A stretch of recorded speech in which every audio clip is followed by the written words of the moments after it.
She knew you trusted people easily. She asked me to make sure that if anyone ever tried to take advantage of you, your major assets would be protected. My eyes filled with tears. She was still protecting me, David nodded. She was thinking about you until the very end. Michael picked up the document. His expression changed when he realized that the entire plan he and Kevin had created could legally be stopped. But I wasn't there to destroy my children. I could have pressed for the harshest consequences. I could have made sure they lost everything. Instead, I looked at both of them and said, I could take this much further. Rachel started crying. Dad, please don't. I shook my head. I'm not going to destroy you. They both looked at me in surprise. But I'm also not going to let you control my life. Then I handed David my new estate plan. This time, my decision was different from what they expected. I wasn't giving everything to charity, and I wasn't completely cutting my children out of my future. I was keeping control of my home and a portion of my assets. Another portion would support charitable causes, and I had created a limited inheritance fund for Michael and Rachel. But there was one condition. They would not receive it simply because they were my children. They would have to rebuild their lives through their own work and prove that they had learned from what they had done. Michael stared at me. Dad, why would you still leave us anything? I looked at my son. Because I'm not trying to give you money. I paused. I'm giving you a second chance. Rachel wiped away her tears. So we get nothing right now? No. I shook my head. You get the opportunity to build your own lives. I looked at both of them. If you really are my children, you should be able to stand on your own without my money. Michael lowered his head. Then I gave them one final condition. If you admit what you did, make things right, and never again take advantage of someone simply because they're older or vulnerable, then one day that inheritance can become yours. Michael looked at me for a long time. Then he stood up. Dad? His voice broke. I'm sorry. For the first time in months, I saw my son looking at me like his father, not like the owner of a fortune. He sat back down. I thought you were getting too old to handle everything. I thought we had to take care of things after you were gone. I looked at him. No, Michael. I took a slow breath. You weren't supposed to take care of my money after I was gone. I looked into his eyes. You were supposed to hold my hand while I was still here. Michael covered his face with his hands. Rachel came closer to me. Dad, I'm sorry too. I looked at both of them. I was still hurt, but beneath that pain was something stronger. I was their father, and I didn't want revenge. I wanted them to learn. I forgive you, I said, but trust has to be earned again. We left the office that afternoon on different paths. The forged property documents were challenged and canceled, my bank accounts were secured, Robert Collins was exposed, Kevin's plan collapsed. Michael had to rebuild his business on his own. Rachel had to rebuild her life without depending on my wealth. And I finally started living my own life again. Today, I still sit on the porch of my home near Nashville. I still have an old photograph of Margaret beside me. Sometimes I look at it and smile. You protected me until the very end, I whisper. Every now and then, Michael calls, but now he doesn't ask, Dad, how much is the house worth? He asks, Dad, did you eat dinner? Rachel sometimes brings me homemade food. One afternoon, she sat beside me and said, Dad, I finally understand. I looked at her. Understand what? She smiled sadly. You weren't trying to give us money. She paused. You were trying to give us a lesson. I smiled. Now you understand. I'm 75 years old. I don't know how many years I have left, but I know how I want to spend them. I want to sit on my porch. I want to remember Margaret. I want to watch the people helped by the charitable work we support. And I want to live without wondering if someone is waiting for me to die so they can claim what I leave behind. I learned something very late in life. You can love your children. You can forgive them. You can even give them another chance. But you don't have to surrender your dignity, your freedom, or your entire life to prove that you love them. I didn't leave my children a fortune. I left them responsibility. And if they become worthy of that responsibility someday, they may become worthy of the inheritance too. Because in the end, I realized something Margaret had understood long before I did.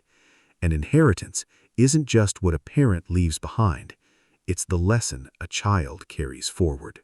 A few days later, Michael sat across from me in my living room. "Dad, you should let us manage your properties." "Why?" "You don't need all that responsibility anymore."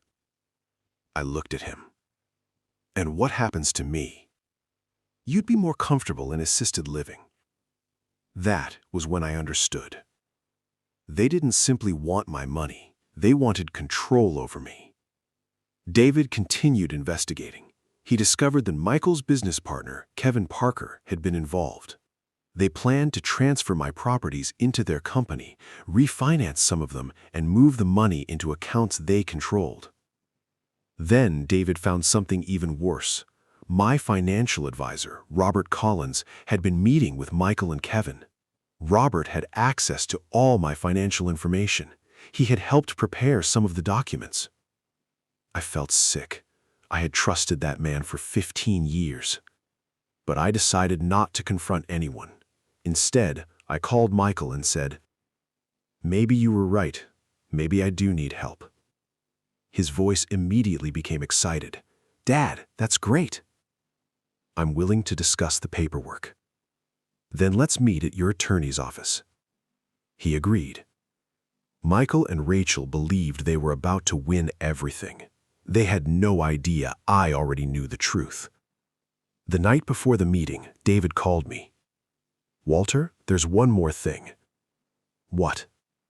"We found a document connected to Margaret." I froze. "Margaret?" "Yes." David told me that during the final months of her illness, Margaret had quietly created a protective estate arrangement. She had asked David to make sure my major assets could not be transferred without my direct approval. She had done it because she knew I trusted people too easily. I couldn't believe it. Even while she was dying, Margaret had been protecting me. David said, "She told me, Walter will always believe the best in people. Make sure no one takes advantage of him." I sat silently after hearing those words. Then I looked at Margaret's photograph. For the first time since her death, I felt like she was still watching over me. The next morning, I walked into David's office knowing exactly what I had to do. Michael and Rachel were already there. They thought I was surrendering. They had no idea the truth was about to come out. Michael smiled when I walked in. "Dad, I'm glad you finally made the right decision." I sat down. "Yes, Michael, today we're going to make a decision." David placed the first file on the table. It contained the forged lake house transfer. Then came the bank records. Then the messages. Then the documents connecting Michael and Rachel to Bennett Family Holdings, LLC. Rachel's face turned pale. "Dad, please let us explain." I shook my head. "I've listened to you my entire life. Today, you're going to listen to me." Michael looked down. I said, "You didn't want to help me. You wanted to control me." Then David placed Margaret's legal document on the table. Michael read it. His expression changed immediately. The protective arrangement meant they could not legally take control of my major assets. Their entire plan had collapsed. Rachel started crying. "Dad, we never wanted to hurt you." I looked at her. "Then why did you make plans for my life without me?" She had no answer. I could have destroyed them. I could have pursued every possible punishment. But I chose something different. I handed them my new estate plan. Michael stared at it. "You're leaving us something?" "Yes." Rachel looked confused. I explained. I would keep control of my home and most of my assets. A portion would support charitable causes. And I had created a limited inheritance fund for Michael and Rachel.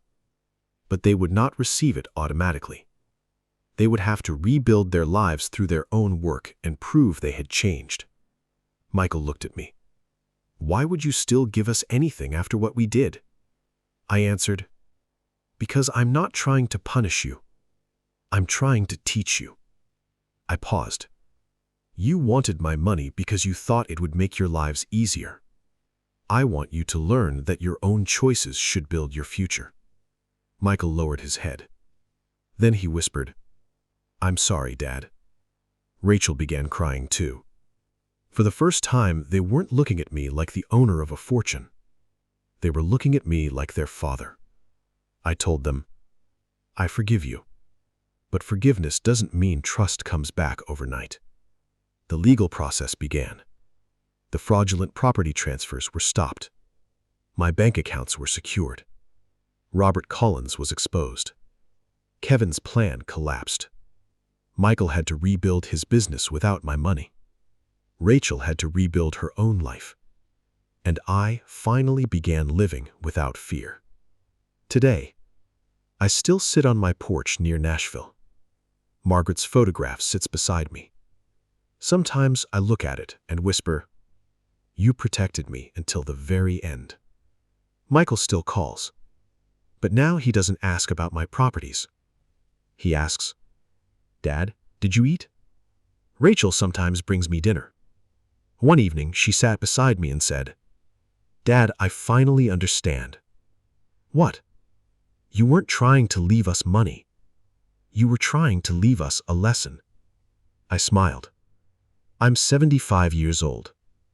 I don't know how many years I have left. But I know one thing now. You can love your children.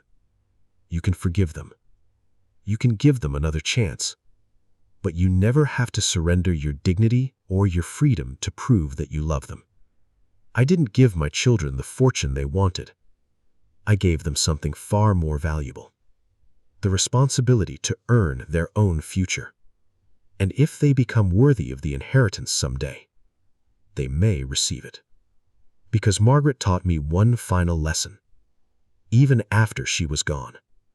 A true inheritance isn't just money. It's the wisdom you leave behind.